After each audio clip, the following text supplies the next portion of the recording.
بڑا ذریعہ النکاح ہے۔ فرمایا اگر تم نکاح کرو گے، تم فقیر ہو وہ تمہیں غنی کر دے گا۔ لوگ کہتے ہیں بچہ پیروں پہ کھڑا ہو لے تو پھر نکاح کریں گے، اللہ کہتا ہے تم نکاح کرو ہم پیروں پہ کھڑا کر دیں گے۔ ہمارا فلسفہ اپنا ہے، اس کا حکم اپنا ہے۔ وہ کہتا ہے ابھی تو یہ اپنے لیے نہیں کماتا، تو جو آئے گی اس کو کہاں سے کھلائے گا؟ میاں جس نے آنا ہے اس نے اپنا رزق لے کے آنا ہے۔ تو بچوں کی شادیاں کرو، اگر وہ جوان ہو گئے رزق نصیب ہوگا۔ اپنے اہل خانہ کو نماز کے حکم دینے سے رزق بڑھتا ہے، کیونکہ جو صبح کا وقت ہوتا ہے یہ رزق کے بٹنے کا وقت ہوتا ہے، اور جس گھر میں صبح کے وقت لوگ سوئے ہوئے ہوتے ہیں وہاں بے برکتیاں ہوتی ہیں۔ تو طلوع فجر سے لے کر کے طلوع آفتاب تک اپنی اولاد کو، بیوی کو، بچوں کو نہ سونے دیں۔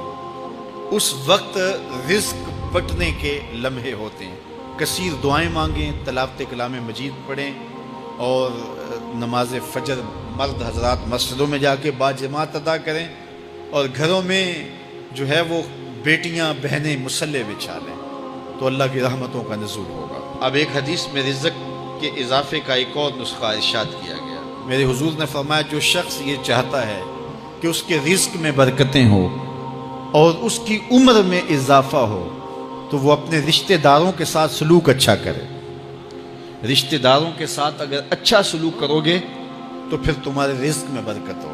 غریب ہیں تو ان کی مدد کرو، ان کی بیٹیوں کی شادیاں اپنے ذمے لے لو اگر اللہ نے آپ کو وسعت دی ہے، ان کی پریشانیاں بانٹ لو، ان کا قرضہ ہے تو اتارنے کی کوشش کرو، ان کو مشکلات سے نکالنے کی کوشش کرو۔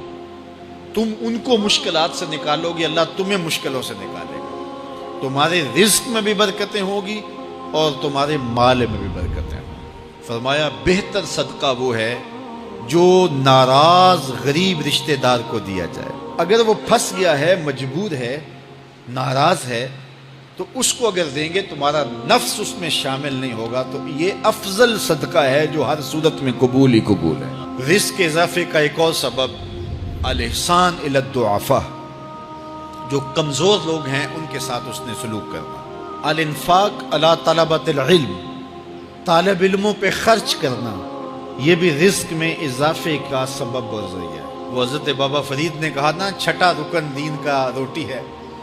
گھر میں کچھ نہ ہو تو پھر نہ نماز اور نہ ہی دیگر امور کی لذت آتی ہے، تو یہ رزق فراواں اور وسیع اور مبارک نصیب کر دے اللہ۔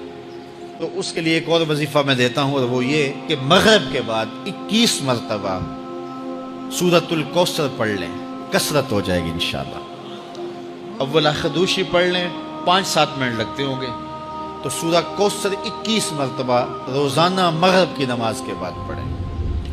اور اگر بہت زیادہ مسائل ہیں تو ہر نماز کے بعد پڑھ لیں، تو انشاءاللہ آپ دیکھیں گے کہ گھر میں برکتیں اترتی محسوس ہوں گی، انوار کا نزول ہوتے محسوس کریں گے۔